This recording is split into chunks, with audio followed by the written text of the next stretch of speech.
Welcome to Love Lies Chronicles. She used to be soft. That's the first thing I always remember when I think back, before everything else. Before the cold words, the tight-lipped silences, the game playing. Her touch was gentle. Her eyes lingered. Her voice didn't carry that edge. There was a warmth to her that made you want to stay close, even on the worst days. But then it changed. And when it changed, it didn't just shift overnight. It twisted slowly. It turned affection into leverage, love into performance, intimacy into a transaction. I think the first time I really noticed it, we were out at this little Italian place she used to love.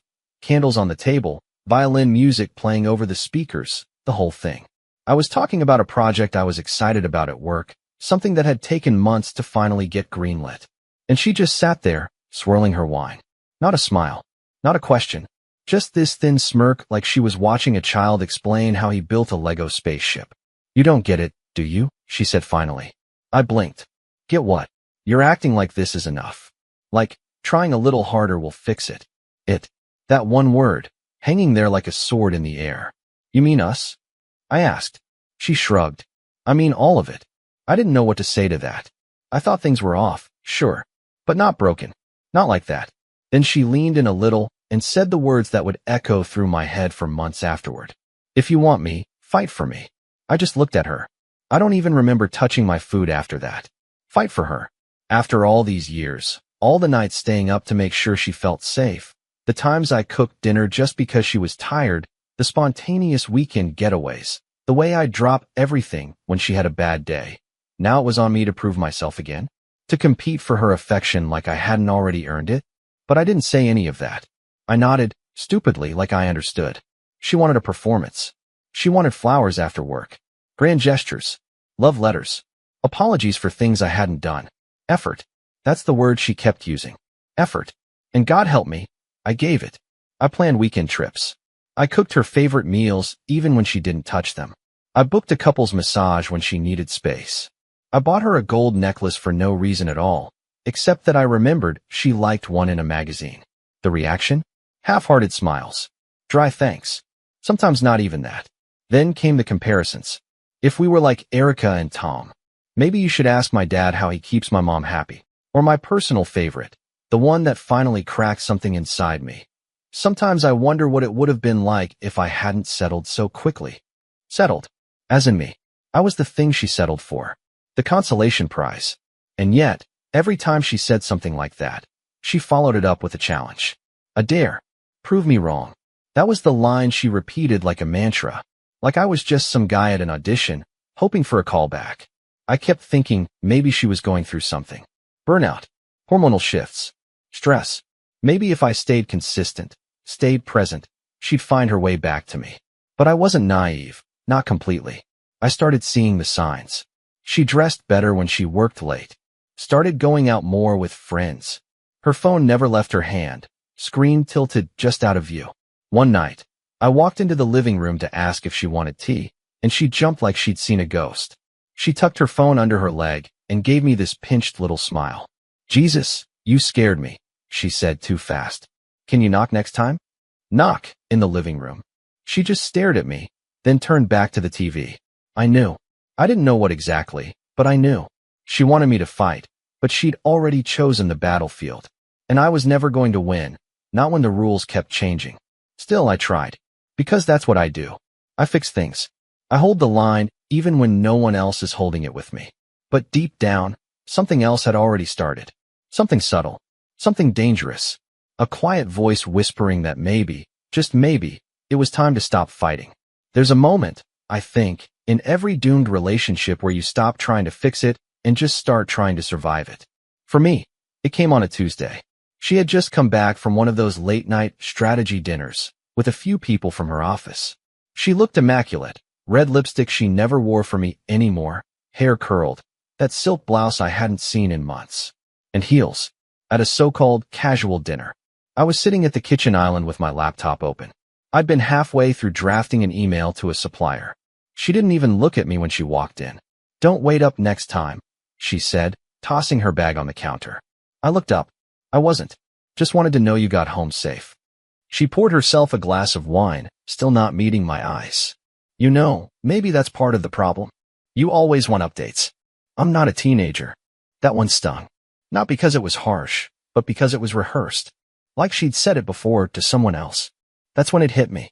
She was performing. Not for me, for someone else. Someone she had to keep entertained.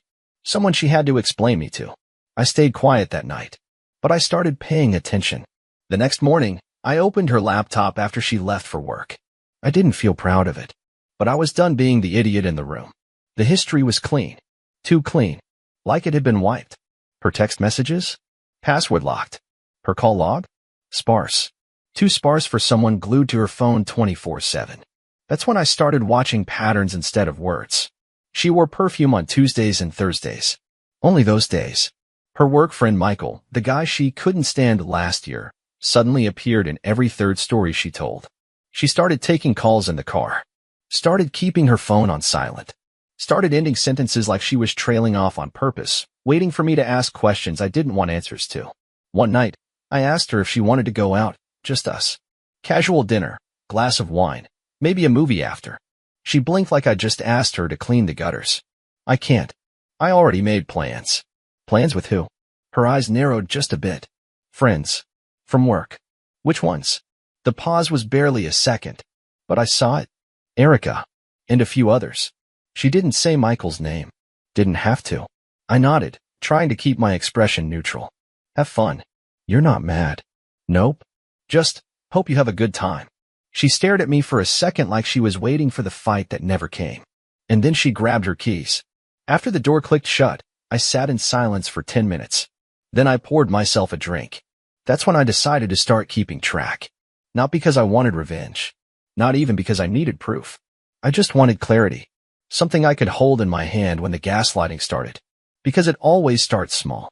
The guilt trips. The emotional baiting. The narrative flips.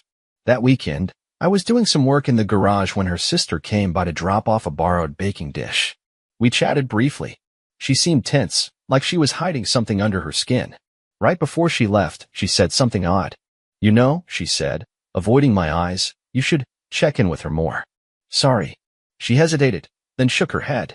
Never mind. Just, don't let her drift too far. And then she left. Not 10 minutes later, I saw her sister's name pop up on my wife's phone screen from across the room. A text. That night, I waited until she fell asleep. I watched her roll away from me in bed, clutching her phone like it was a lifeline. I stared at the ceiling, the shadows moving like waves across the paint.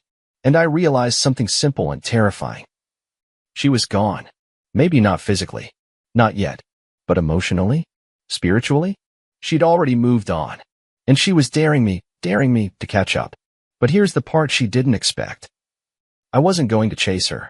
Not anymore. She didn't notice when I stopped asking her where she was going. Not at first. She still came home late, perfumed, laughing too hard at text messages she didn't explain, but she wasn't prepared for my silence. I didn't interrogate. I didn't plead. I just stopped showing interest. And that silence? It got under her skin faster than any argument ever could. I started small. Instead of setting the dinner table for two, I made my own plate and left hers in the fridge. I stopped texting her during the day. Stopped asking how her meetings went. I wasn't cruel about it. I just let her see what life looked like when I wasn't orbiting around her anymore. And for the first time in months, I could breathe. Funny thing is, when you stop trying to win someone back, you start seeing things for what they really are. I started noticing how often she talked at me, not to me. How every conversation was about her frustrations, her needs, her emotions. If I brought up mine, she'd either roll her eyes or redirect the topic within 30 seconds. I'd spent so long giving her the benefit of the doubt that I hadn't realized she'd stopped being my partner a long time ago. She wanted a spotlight, not a teammate. So I started reclaiming space. I reinstated an old group chat with my college friends, guys I hadn't seen in years because they weren't ambitious enough. I went out with them one night, didn't tell her until I was already gone. When I walked back and close to midnight, she looked up from the couch. Where were you? Out, I said, hanging my jacket. Caught up with some old friends. She blinked. And you didn't think to tell me? You never tell me where you go, I replied flatly. Didn't realize we were doing that again. Her lips tightened. She didn't respond. I walked upstairs. And just like that, the power began to shift. I started sleeping deeper. Eating better. I focused on the gym again. and a promotion I'd been half ignoring. I began reading at night instead of lying awake wondering who she was texting in the dark. I even reached out to my sister, someone she had slowly pushed away over the years with little jabs and passive remarks. Turns out my sister had been keeping quiet for my sake. "Look," she said during our second catch-up call, "I didn't want to be the one to tell you, but..." And that's when she told me about the coworker. Not just a coworker. The coworker. Michael. Apparently, he wasn't just a story in her anecdotes. They'd been seen having lunch, alone, multiple times. A neighbor of ours had run into them downtown on a weekend. Holding hands. I didn't flinch. Didn't yell. I just listened. After the call, I sat at my desk in the guest room, the one I'd quietly turned into my office again, and opened a file titled Contingency. I'd started it months ago, just in case. Now it had real weight behind it. Account numbers, updated passwords, document scans, the number of a divorce attorney recommended by a friend who went through something similar last year. That night, I watched her sleep. She lay there with one hand curled under her chin, lips slightly parted. The woman I used to know. The woman I used to wake up grateful for. I didn't feel love anymore. I felt pity, and a strange, heavy peace. The next morning, I went for a long walk. No destination. Just needed to move. On the way back, I stopped by a cafe I hadn't visited in years. That's where I saw her, Claire, a graphic designer I used to work with. We'd always gotten along, but back then the timing was off. I was newly married. She was seeing someone. But now? She smiled when she saw me. We ended up talking for nearly an hour. Easy. Warm. Nothing suggestive. Just connection. I didn't even realize how much I missed that feeling until I heard myself laugh, actually laugh, for the first time in forever. She gave me her number when we left. "For coffee sometime," she said. I didn't promise anything. I just took the number. Later that day, back at home, my wife came into the kitchen while I was making a sandwich. She leaned against the counter and studied me like I was an unfamiliar object. "You've been different lately." "Have I?" "Yeah. I don't know. Less emotional." I looked at her calmly. Maybe I just stopped fighting for something that stopped fighting for me. She opened her mouth, then shut it. I watched the gears turning behind her eyes. She was starting to realize I wasn't angry. I was just gone. She knocked on the door to the guest room 3 days later. Not barged in, not rolled her eyes from the hallway, knocked. That alone told me everything I needed to know. I looked up from my laptop. "Yeah." She opened the door halfway and leaned against the frame. No makeup. Hair tied back. She looked smaller than usual. "You've been distant," she said. I let the silence hang. Her voice softened. "I just want to know what's going on with us." There it was. Us. The word she hadn't used in months. I nodded slowly. "I'm just giving you space. Isn't that what you wanted?" Her mouth opened, but no words came out. She didn't expect that. She expected resistance, a plea, a crack in the wall she used to control so easily. Instead, she got calm indifference. And that terrified her. She came into the room and sat on the edge of the bed. "Do you not care anymore?" "I cared," I said. But it felt pretty one-sided after a while. So I adjusted. She stared at the floor. "That's not fair." I tilted my head. "Isn't it?" When she didn't answer, I stood and gently closed my laptop. "Is there something you want to say?" She hesitated. Then, "You're not even trying anymore." I held her gaze. "You told me to fight for you." I did. For months. But I realized I wasn't fighting for us. I was just fighting not to lose someone who already left. She swallowed hard. Her hand twitched like she wanted to reach for me, but didn't know how. That night, I found her scrolling through old photos on her phone in bed. I didn't ask what she was looking for. She turned the screen away when I walked by. The next morning, her tone changed. She was suddenly attentive. Offered to make breakfast. Asked if I wanted to go to the farmer's market together. Suggested a movie night. I accepted none of it. Not to be cruel. I just didn't want the performance. Not now. Not when I knew. Because that morning, I'd received an anonymous envelope at my office. No return address. Inside, a photo.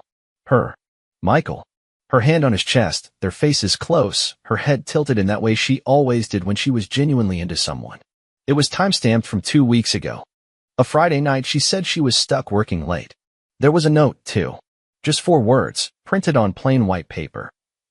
"She never picked you." I stared at that photo for a long time. Not with anger, just finality. I wasn't surprised. I was relieved. Relieved to have proof that I wasn't crazy. That I hadn't imagined the withdrawal, the coldness, the emotional starvation. She made me feel like I was unworthy. Like love was a competition, and I was always one gift, one apology, one compliment behind. But this wasn't a marriage. It was a hostage situation with flowers taped to the bars. And the thing about betrayal is, once it's confirmed, once you've seen it, your heart doesn't ask questions anymore. It just gets up and walks out. The next week, I met with a lawyer. Quietly. Privately. No announcements. She started trying harder. Complimented my haircut. Wore my favorite dress. Laughed too loudly at my jokes again. Too late. I stopped sleeping in the same bed. She didn't push back this time. One night, she came into the guest room, tears in her eyes. Tell me what you want. I'll fix it. I looked at her like I was seeing her for the first time. I don't want to be fixed. I just don't want this anymore. She broke. And as cruel as it sounds, I didn't feel much of anything. Not anymore. The funny thing about people who play games is they never think the other person might fold. She assumed I'd keep orbiting, keep loving her out of habit, keep clawing for her scraps of affection like a man who didn't know how to walk away. She was wrong. The night before I left, she sat across from me at the dining table in near silence. A pasta dish she made from some old recipe cards sat untouched between us. Candle lit. Wine poured. 2 plates, 1 knife missing. I'm trying, she said quietly, like she was almost embarrassed to admit it. I nodded. I know. She stared at me like she wanted more. A response. A door to still be cracked open. But I didn't give it. I was already gone. I'd met with the attorney twice. Moved most of my things into storage. The lease on a short-term apartment started the next day. Quiet, safe, temporary. Somewhere I could reset. I'd even booked a weekend trip, nothing flashy, just time away. Alone. Except I wouldn't be entirely alone. Claire had texted me a few times. Nothing inappropriate. Nothing I'd hide. Just real conversation. Support. No masks, no veiled jabs. The kind of connection that reminded you what being seen felt like. When I told her I'd filed for divorce, she simply replied, I'm glad you're choosing yourself. No gloating. No, finally. Just support. That night at the table, I told my wife, the woman who used to be my wife, that I'd be filing. Her breath caught. You're serious. I didn't respond. I thought you'd at least try to fix this. I did, I said, looking her in the eye. You just didn't notice. She blinked rapidly, like the weight of it had just hit. You never said you were done. Because I didn't have to. You were done first. She stood up abruptly, pacing the room like she was trying to shake the realization from her limbs. I made mistakes. I know that. But you never even fought for me. I leaned back in the chair, took a long sip of water, and exhaled slowly. You're right, I said. I stopped fighting. She turned, eyes glistening, expecting pain. Maybe a plea. Anything but indifference. I let you fight alone. You told me to prove myself while you hid pieces of yourself from me. You kept me chasing while you flirted with the idea of someone else, convinced I was the one falling short. I never meant.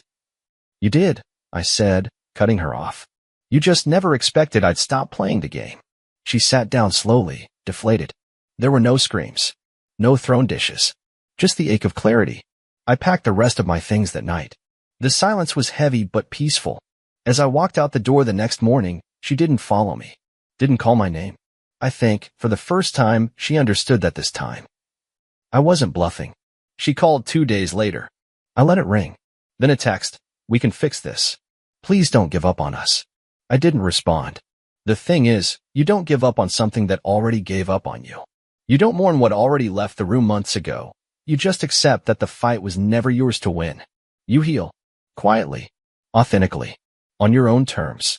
And you remember, not with bitterness, but with wisdom. She wanted me to fight for her affection. I let her fight alone. And by the time she picked up her sword, I had already walked off the battlefield. Dear listeners, please share your thoughts in the comments, and do not forget to like, share, and subscribe to the channel.